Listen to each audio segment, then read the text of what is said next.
Hello बच्चों, अभी हमने पढ़ा था संवाद लेखन। अब संवाद लेखन का हम दूसरा पार्ट पढ़ते हैं। एक संवाद लेखन मैंने बताया था, दूसरा संवाद लेखन फिर से एक देख लेते हैं। इसमें दिया गया है, बाढ़ आने से कई गांव जलमग्न हो गए हैं। दो मित्र उनकी सहायता के लिए जाना चाहते हैं, उनके बीच हुए संवाद का लेखन कीजिए। ये आपका क्वेश्चन है। अब इसका आंसर हम देखते हैं क्या लिखेंगे, कैसे वार्तालाप इसमें होगा। देखिए, ये संवाद लेखन कीजिए, ये आपका प्रश्न है। अब इसका आंसर कैसे लिखेंगे हम। दो मित्रों का संवाद है। क्वेश्चन क्या था आपका, फिर से एक बार देख लीजिए। बाढ़ आने से कई गांव जलमग्न हो गए हैं। दो मित्र उनकी सहायता के लिए जाना चाहते हैं, उनके बीच हुए संवाद का लेखन कीजिए। गांव जलमग्न हो गया, बाढ़ आ गई वहाँ पे, और दो मित्र उनकी आर्थिक सहायता उनकी सहायता करना चाहते हैं। उनके बीच कैसा संवाद हो रहा है, कैसी बातचीत चल रही है, उसको देखते हैं। पंकज है एक और एक है अमर। पंकज, अमर, क्या तुमने आज का अखबार पढ़ा। अमर, नहीं, क्या कोई विशेष खबर छपी है। पंकज, हाँ, बाढ़ के कारण कई गांव पानी में डूब रहे हैं। खेतों में पानी भरने से फसलें डूब रही हैं। अमर, ऐसे में लोगों को बड़ी परेशानी हो रही होगी। पंकज, लोग जैसे तैसे अपने सामान और मवेशियों को बचाने का प्रयास कर रहे हैं। अमर, ऐसों की मदद के लिए हमें तुरंत चलना चाहिए। वे जहाँ भी हैं उनकी मदद करनी चाहिए।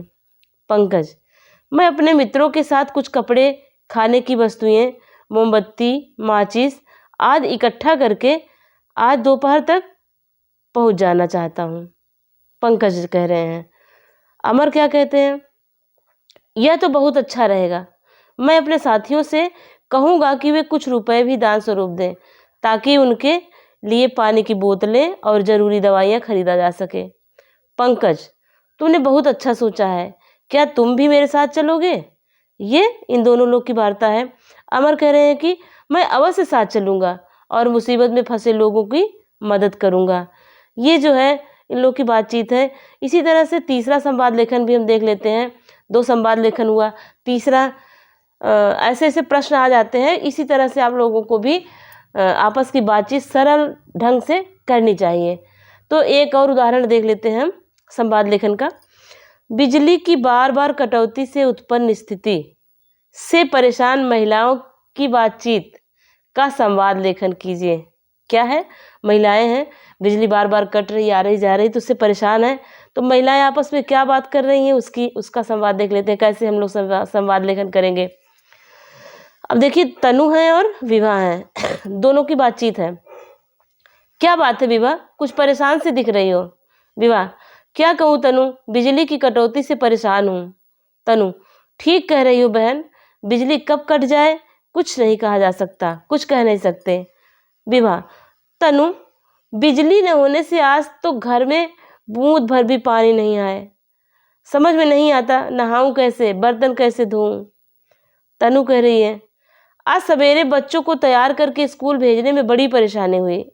विभा, यह तो रोज का नियम बन गया है, सुबह शाम बिजली कट जाने से घरेलू कामों में बड़ी परेशानी होने लगी है। फिर तनु कह रही है, दिन भर ऑफिस से थके हारे घर आते हैं, घर आओ कि घर कुछ आराम मिलेगा, पर हमारा चैन बिजली ने छीन लिया है। अगले सप्ताह बच्चों की परीक्षाएं हैं। विभा कह रही हैं, मैं तो परेशान हूँ कि उनकी तैयारी कैसे करवाऊंगी।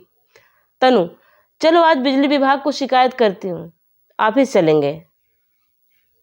विभा, यह बिल्कुल ठीक रहेगा। ये देखिए, दोनों लोगों की बातें थी।